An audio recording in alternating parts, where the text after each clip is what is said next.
Y al día siguiente, al Estadio Chile, supimos por un rumor que corría entre los denominados prisioneros que se había asesinado a Víctor Jara.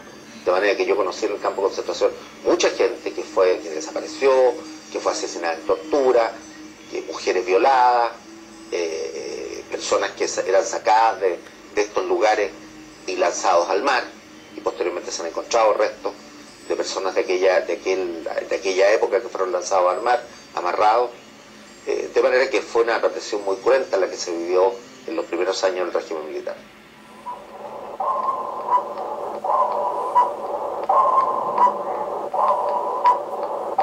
En Uruguay, la dictadura militar que controló el poder desde 1973 fue parte del Plan Cóndor, capturando a militantes y simpatizantes de las organizaciones revolucionarias y desapareciendo a muchos de ellos.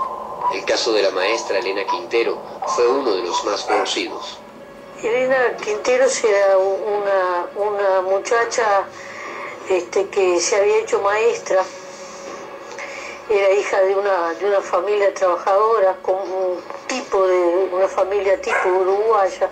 Había estado presa unos años, había salido en libertad, y en el momento que vino la dictadura, que apretó más la represión, había estado en Argentina, refugiada, y después había retornado al Uruguay.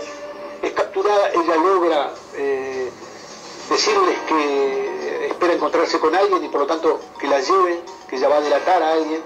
Cuando estuvo en las proximidades de la embajada de Venezuela, saltó el muro, ingresó a la sede de la embajada, seguida por los militares, y ahí se produjo un hecho muy grave, que fue que entraron contingentes policiales y militares uruguayos vestidos civil, golpearon al embajador, golpearon a los funcionarios.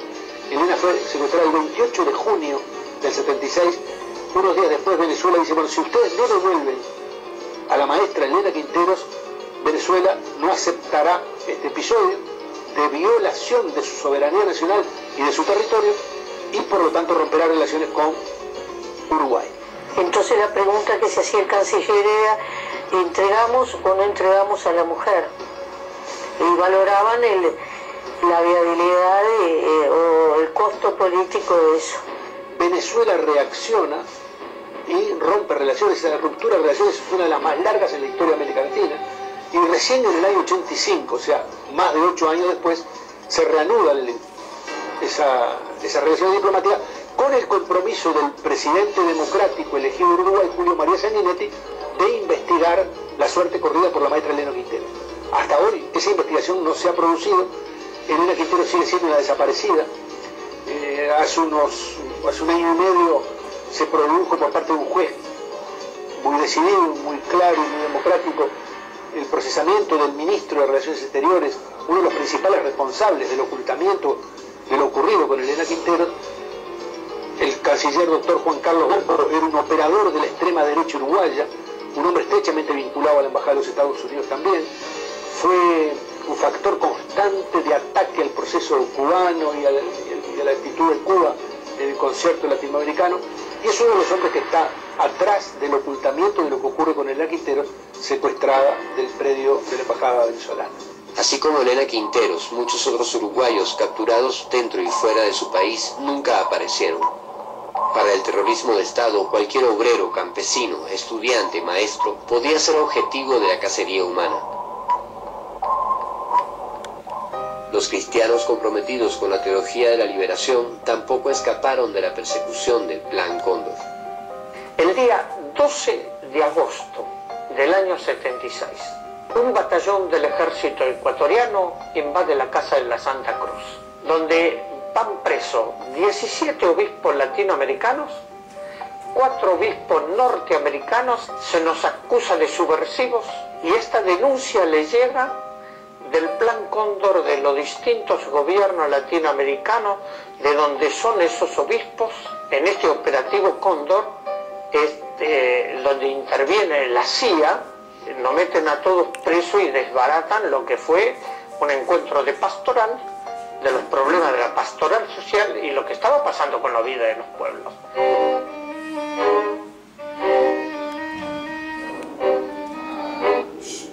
Teníamos un libro subversivo, los Evangelios.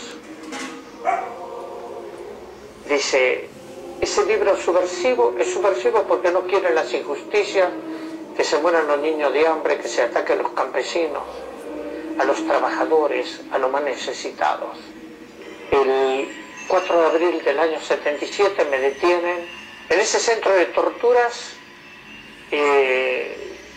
Ya se habían llevado muchos prisioneros, entonces lo habían transformado en una especie de centro de traslado, fundamentalmente de mujeres, que las sacaban de una prisión y decían que las iban a liberar, las dejaban de noche en la calle y después las volvían a secuestrar y las hacían desaparecer. Pero lo que más me impresionó, siempre creo que esto no me lo puedo borrar nunca más, una prisionera escribió con su propia sangre: Dios no mata. Para mí es el acto de fe más fuerte que conozco, que una persona en el momento límite de su vida tenga el coraje de escribir con su propia sangre: Dios no mata. Finalmente, Adolfo Pérez Esquivel fue rescatado en 1981 de una desaparición inminente, gracias a la presión desplegada en varios países y tras serle otorgado el Nobel de la Paz, que serviría para impulsar la denuncia contra el Plan Cóndor y contra la desaparición forzada. La represión política en Latinoamérica y en el tercer mundo tiene un componente de clase. No a cualquiera se le violaron los derechos humanos en Latinoamérica. No a cualquiera mataron y ejecutaron en mi país. Mi padre era un profesor normalista, hijo de un periodista autodidacta, nieto de un obrero artesanal. Mi tío José Weibel, que aún sigue detenido desaparecido, era un artesano mueblista. La violación a los derechos humanos en Latinoamérica forma parte de la lucha de clases que aún no ha terminado, porque la contradicción fundamental no es solamente democracia o dictadura. La contradicción fundamental sigue siendo capital-trabajo, sigue siendo capitalismo y socialismo. La República del Paraguay fue otro de los miembros del Plan Cóndor, coordinándose con los servicios de inteligencia de otras dictaduras del Cono Sur para la persecución y la detención. Según los registros de la Comisión de la Verdad, más de 1000 personas fueron torturadas y más de 400 desaparecidas bajo el gobierno dictatorial de Stroessner en Paraguay. El gobierno de Stroessner fue un gobierno sanguinario y un gobierno que destruyó al hombre paraguayo, lo destruyó moralmente, mentalmente, a los pobres humillándolos. Había muchas inestabilidad política, muchas revoluciones internas. Eso sí, había matanzas en ese sentido también, pero la tortura como la implantó todo un sistema de espionaje y de tortura fue la dictadura de Stroessner.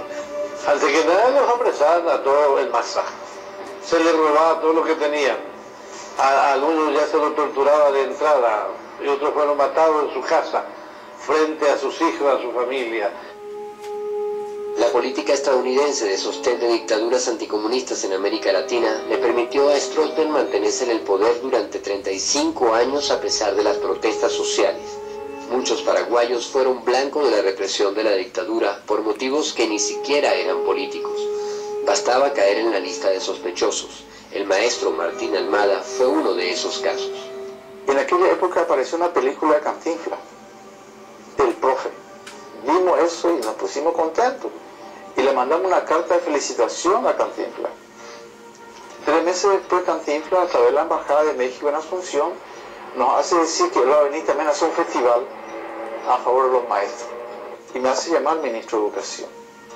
Y me dice: el excelentísimo señor presidente de la República y comandante en jefe de la Fuerza Armada de la Nación, general de ejército de nuestros electrones, jamás va a permitir que Cantinflas pise tierra paraguaya.